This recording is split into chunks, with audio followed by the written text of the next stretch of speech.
To yau fa an yi wa matar Babola Tinubu ihun da ni kaina sai da na ji mata kunya. Wanda ba sani ba matar Babola ce ta je taron School of Nursing da ke Delta. Tana shigowa MC da kirinki ya karɓi mai kake cewa na awa mama Bilisu wato ga mamar mu fa ta zo. Su ku ɗaliban suka ce fa mu dai ba mamar mu bace ba bara ku ji da kunnen ku.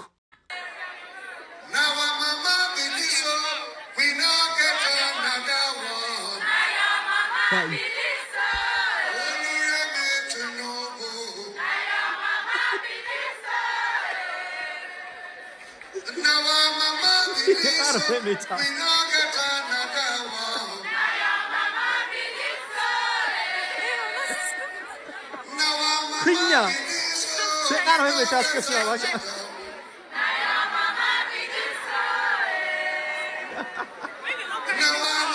Kamar kwaje na cewa maman mu ce wannan ba mu da wata makamancin suke cewa a'a uwarka ce kai kaɗai astagfirullah maman ka ce kai kaɗai ba ne maman mu ba. Ana yi ina jin kunya Allah ya sa mu dace.